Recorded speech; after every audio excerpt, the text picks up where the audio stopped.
Well, Congresswoman, thank you so much for joining us here today. We appreciate it. Really happy to be with you. You just announced your bid for mayor of Oakland. Now, this can be a challenging position. Are you ready? Very challenging, but let me tell you, I didn't just announce it. It took 2 months. I tried to figure out if this was something that I wanted to do. Right now, in this moment in our city's history, the city needs leadership who can insist on accountability and transparency, hopefully someone who has experience, and I think that if you look at my record, and I hope people understand I have been working for them and want to work for them and want to earn their vote, I think this is the time for me. Now, what's the first thing you plan to do if you are elected into office here?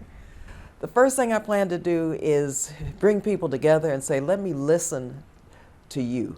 Let me hear what you think your priorities are. Of course, I know I'm going to have to look at immediately looking at how we restore the fire stations, given the fire threats. And I think Oakland is really more prepared than most communities because I was in the legislature during the 1991 fire and I knew what took place, the trauma, the terrible devastation. So I want to make sure public safety, which includes fire safety, is addressed immediately. The city of Oakland is facing a pretty large budget issue, a $130 million problem. And back in December, we know that City Council, they approved those budget cuts impacting the public safety. So what do you see as the solution to fixing the financial problems facing the city of Oakland? There's not one solution, quite frankly, and I'm very pleased that the county has unanimously passed the Coliseum, at least a framework to move forward with the Coliseum deal, which was tied to the city budget. But also sales tax revenue and increasing our revenue is extremely important. That's not the only method or measure of addressing the budget. We have to look at private investment. And oftentimes there's resources that we don't even know about. So I want to make sure we have a good audit, that we know where the current resources are, and we know how to move forward to increase revenue and to increase investment. Is it possible to balance the city's budget without severely compromising public safety? We have to have public safety. Everyone wants public safety, and I don't believe we are going to compromise public safety. We have to do this right and do it better.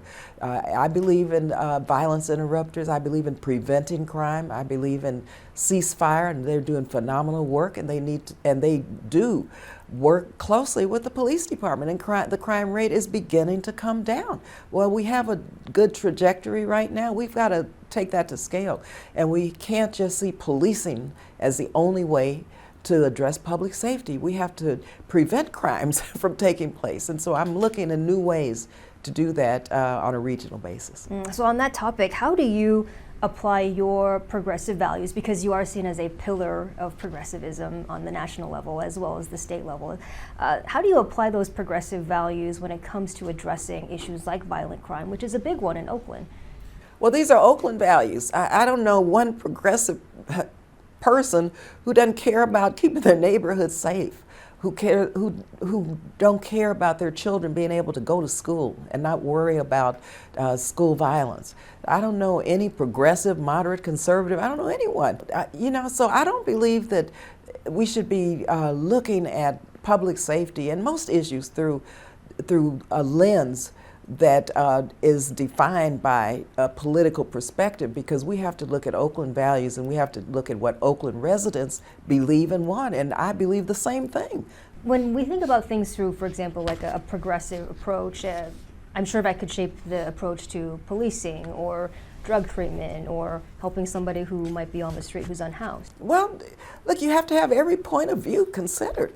I mean, I never uttered defund the police. I never was there. Some were, some weren't, but that's okay. I wasn't. Some said it was only progressives who were doing the right thing for police reform. And believe you me, I've been out there on police accountability and police reform. That's me. But believe you me, I understand the need for public safety for everyone. And so, I don't believe anyone has to compromise their values if they know their bottom lines and if they're working for people. As you know, the city of Oakland has a severe issue when it comes to understaffing with the police department. There is that crime issue. So how would you navigate all of that? I'd want to work with the police chief and the police union to talk to them about that, how we do it, because I know that we're not going to get to the number of police officers that we deserve and need, but I also know that maybe there's some efficiencies in the police department itself or within the city that we can help make sure that police officers are doing their job on the beat. Community policing is extremely important. People want to interact with their police officers. They want safety. So we have to look at, if we don't have a budget that will allow for or a system that will allow for the hiring of more police officers where we need to be, then we have to look at what we can do inside of our city government. Now, the city's police department has been under federal oversight for more than 2 decades. So how would you work with the top brass to bring the department into compliance? We have to look at what, I believe there are 1 or 2 tests that have not been met yet. I want to know why, because that's an awful long time, but believe you me, we need a police force that's accountable, and we need a police force that's trained, that loves their jobs, who wants to stay in Oakland, and we need a police force who will uphold the rule of law. So we have to look at what has taken place and what is taking place to not allow this to close. And so I've got to look at that, and will understand and evaluate it if the good people of Oakland elect me as their mayor. The number of homeless people increased about 9% between 2022 and 2024. We heard from Governor Gavin Newsom saying that he would threaten to withhold state funding from local cities, local governments, if they didn't follow through with encampment sweeps. Would you follow through with that directive? Well, we have directives. We have to understand how to manage directives in a humane way. First of all, we need to make sure that people who are unsheltered have a place to live. And the first part of this is making sure people who unfortunately are unsheltered, we find places, transitional housing, mental health services, hopefully a job and a job training so that they can get into permanent housing right away. We can't let this happen and let people stay on the streets. It's a moral disgrace, first of all. We shouldn't even have to have a directive. It's a moral disgrace. It's inhumane, it's wrong, and people living on the streets you know, are there for many reasons. Some have been evicted, some just don't have any place to go because of the cost of living. There are all many reasons, but whatever the reasons are, they shouldn't be living on the street. But of course, all of this is going to cost money, right? So where do you think that's going to come from? Well, we've got to raise revenue. That's one strategy. Secondly, we have to look at efficiencies within the government. Where is waste occurring? I don't know. Let's look and see where we could capture or have resources that are not being spent, for example, that can be used for the city. We need private investment. I've had a business for 11 years, so I don't shy away from business. I think businesses can create good paying union jobs for workers, for employees. So let's talk to businesses and create an environment in Oakland where businesses want to come to Oakland to create these jobs and economic opportunities. Now, you oppose the recall of Mayor Sheng Tao. Do you still stand by that?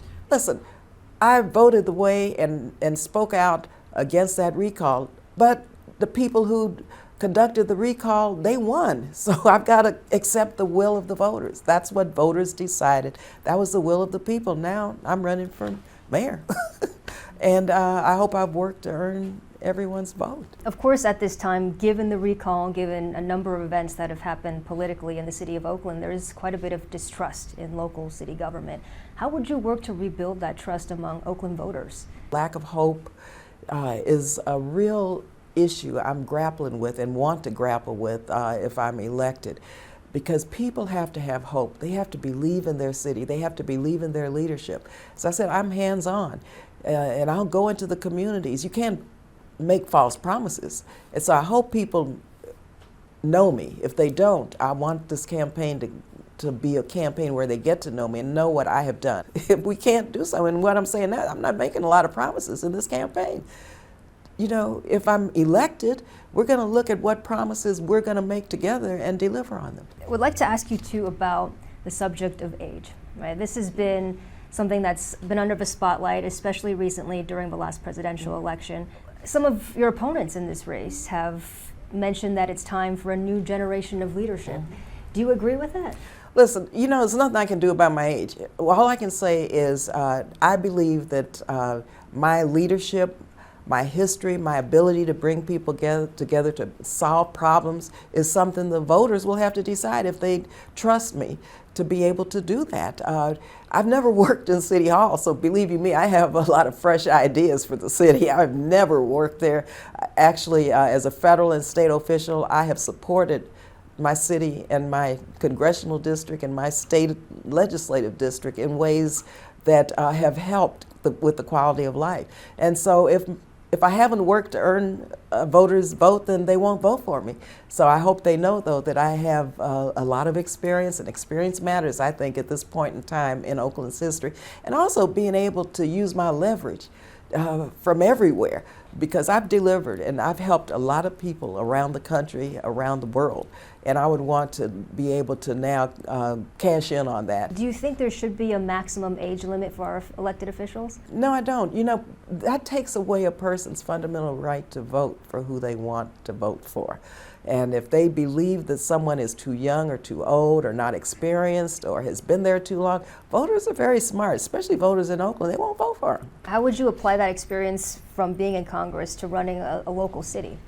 Well, I know budgets, and I know how to appropriate money, and I know how to look at values and where the gaps are and what people need in terms of their daily lives, in terms of prioritizing our budget and hard-earned tax dollars. So I've been doing that for years now, hands-on in Oakland, to be able to deliver services, to be able to try to deal with potholes, to deal with the daily problems of the city, and want to just help people and their neighborhoods be the type of neighborhoods that everyone deserves.